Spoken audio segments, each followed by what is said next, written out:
Во денешно време на масовна, дури и хистерична електрификација, убаво е да се слушне дека некој мисли и на заљубениците во октаните. Посебно ако тоа доаѓа од Audi, кој важи за предводник на техниката во групата Volkswagen. Од компанијата потврдија дека и наредната генерација на A4 ќе остане верна на моторите со внатрешно согорување.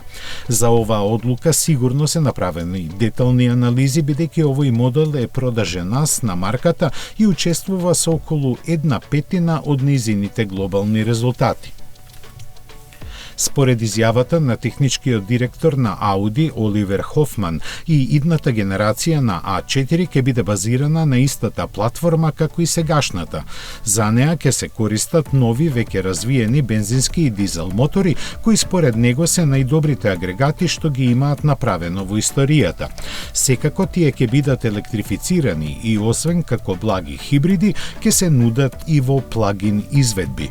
Тој понатаму додаде дека иако и електричното првенче на Audi моделот e-tron е поставен на истата платформа, таа нема да се користи кај евентуалната електрична алтернатива на A4. Доколку се појави ваков модел кој паралелно би се нудел, тогаш тој би ја користел новата премиум електрична платформа која се развива заеднички со Porsche. Според логичниот след на настаните, новата генерација на конвенционалниот Audi A4 треба да пристигне во 2023 година и да остане на пазарот до крајот на деценијава.